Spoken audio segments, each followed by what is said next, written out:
aman. Kami tinggal berkenan ketika hari raya Lebaran kami turut merayakan, ketika hari Natal pun teman-teman Muslim ikut turut bersuka cita dengan kami.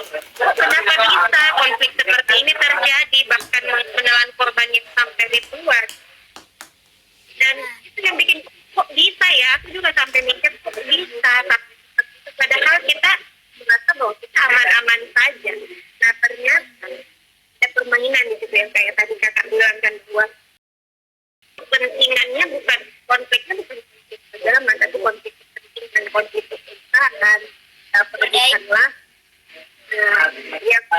yang dibalut oleh isu agama, yang kita dibodohi, kita dibiarkan untuk berkelat dengan atas nama membela Tuhan, membela agama yang sebenarnya tidak di situ penempatannya, peruntukannya bukan di situ. Jadi ayolah kita di pandemi ini, ayo kita sama-sama kayak tadi kakak bilang bahwa apalagi PSBB season 2 ya. Udah PSBB season 2. PSBB apa gimana ini? Belum disepakati Kak, cuman ada isu-isu bahwa akan ada lagi. Cuman belum disepakati nanti. Di sini sih apa ya, warganya mungkin rada-rada enggak terlalu mikirin siapa gimana. Aku doain mudah-mudahan semua lah. Iya, jadi bahwa di samping kita merasa nyaman, merasa tentram di zonanya kita masing-masing, kita juga perlu untuk belajar, perlu untuk waspada, memikirkan hal-hal yang bukan berpikiran buruk, tapi kita perlu berjaga-jaga, kita perlu membangun hal-hal yang bisa menjadi fondasi buat kita tetap kuat menghadapi ancaman-ancaman ke depan mungkin yang bahkan bisa jadi lebih berat dari ancaman kita sekarang. Karena aku udah tahu bagaimana pemetaan teman-teman fundamentalis ini yang sudah menuju beberapa kota, yang sudah masuk di beberapa sekolah, yang ada di desa-desa, yang di tempat terpencil pun mereka masuk. Dan aku pikir aku bukannya tidak menerima mereka, sangat menerima. Kita semua sangat menerima karena itu bagian dari hak kita dalam berekspresi, mengekspresikan agama, hak dalam berkelompok. Tetapi yang tidak kita terima bahwa ketika mereka mentransformasikan pikiran-pikiran yang malah membuat masyarakat menjadi tidak tentram, membuat masyarakat menjadi bahkan chaos. Yang padahal sebenarnya itu tidak perlu terjadi. Ya, karena apa? Karena penyakit yang aku bilang kalau mayoritas itu sebenarnya sebuah penyakit ya. Karena ketika kita merasa kita banyak, komunitas kita besar, ego komunitas itu kemudian menjadi besar juga. Kita menjadi sombong, kita menjadi merasa benar sendiri, merasa menang sendiri, dan yang kecil-kecil mau kita usir seenaknya aja, dan itu kan nggak bisa. Ya betul. Dan kita udah mewariskan untuk hidup berdampingan dengan etnis Tionghoa, dengan etnis mana pun kita hidup berdampingan, saling menerima. Dan kalau kita melakukan itu sekarang, kita berarti mengkhianati warisan yang sudah diwariskan nenek moyang. Ya betul. Satu hal yang sering dilupakan di mana saja di seluruh dunia, salah mayoritas minoritas itu fokus sama gitu. Arogan, komunalitas merasa juga banyak sedikit, dan mereka lupa bahwa yang itu betul baik atau bersamaan dengan menjalankan kewajiban, yaitu menjaga kedamaian dan tidak merugikan orang. Itulah yang benar. Ini bukan cara orang Indonesia ada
tidak terjun di isu perdamaian seperti ini bukan bahwa kita cuman mau mengkampanyekan perdamaian antar agama, tidak, bahwa kita masuk kayak kakak mungkin udah masuk di isu HAM, bahwa memang ini juga udah isu HAM. Kita bukan hanya memperjuangkan moderasi agama saja, bahwa ya kita benar-benar memperjuangkan hak-hak manusia itu, bahwa saya kemudian tertarik dengan isu-isu feminisme. Ketika saya masuk di isu agama inklusivitas, saya kemudian tertarik untuk bahas isu-isu feminisme, untuk baca hal-hal yang berkaitan dengan bukan lagi soal agama tapi benar-benar kedirian kita. Makanya saya sangat sepakat ketika kakak ajak buat kita bikin kolaborasi seperti ini, bahwa perdamaian dari diri, karena memang itu sih yang paling utama. Aku ulang lagi, sebelum kita mau terjun ke circle yang lebih besar, jangan lupa bahwa di dalam diri kita itu juga masih banyak konflik yang perlu kita selesaikan. Oke, story Ainun dan statement malam ini gak terasa karena topiknya cukup hot, menggabungkan hari perdamaian sedunia dengan kedamaian diri, terus aku campur aduk.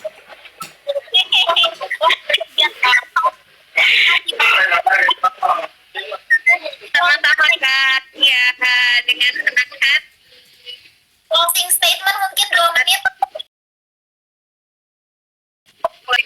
Yang aku kembali bilang, selalu aku ingatkan, karena ini yang aku alamin, yang aku laluin selama ini, bahwa aku tidak akan pernah bisa menjadi pembawa damai ketika aku sendiri belum bisa berdamai, ketika masih banyak konflik di dalam diri aku yang belum aku selesaikan.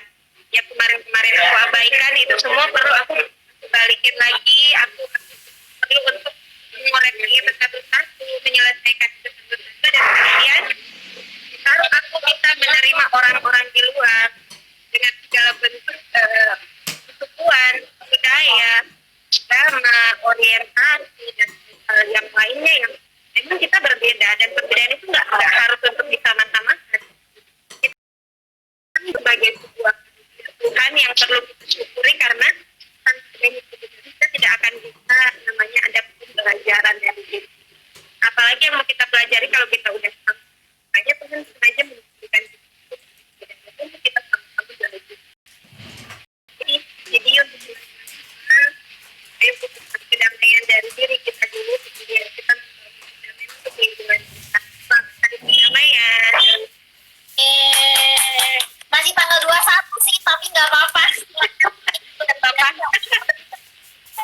Udah kawan-kawannya enggak. Oke, dari Aisyah. Iya. Oke, kakak lagi. Oke, terima kasih banyak. Kesimpulannya adalah ingat untuk menyamai kedamaian diri supaya kita bisa berkontribusi pada kedamaian di sekitar kita dan lebih bisa membuka mata, terutama seperti kita membuka mata dengan nurani. Ada di nurani, bukan mata kepala fisik, bukan. Kata Gus Dur, saya nggak apa-apa karena saya nuraninya terang benderang, jadi saya bisa menghargai keberagaman. Ayo belajar dari teman-teman netra. Kita punya mata sehat, tapi kalau nggak bisa menghargai keberagaman, percuma ya, gitu kan. Nah, terakhir dari aku, mungkin kita bisa melakukan lebih banyak kegiatan yang menghargai kebaikan untuk diri atau well-being, misalnya self-care atau self-love, terus juga mindfulness, misalnya lebih fokus tentang kewarasan diri. Jangan terlalu banyak menyalahkan diri sendiri atau dengan diri sendiri. Di masa pandemik ini tidak ada seorang pun yang mampu menjadi orang yang tidak positif, karena ini kurang baik dan aku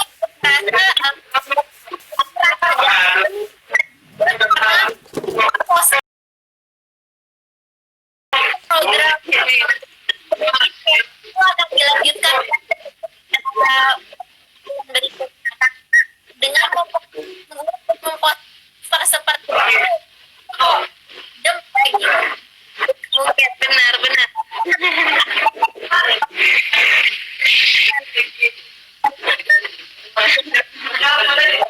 keren-keren sih posternya, luar biasa, bikin aku refleksi juga. Jadi jadi belajar banyak. Padahal itu dibuatnya bulan lalu, tapi setelah dilihat kembali sebulan setelahnya ternyata ada hal juga yang dipelajari. Jadi rasanya cukup nyaman dan damai.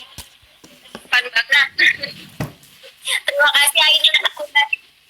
Nah, minggu depan akan Roni keempat bahas tentang kesehatan mental atau Wah, lebih jam lagi ya itunya ya buat buat pekan depan ini luar biasa.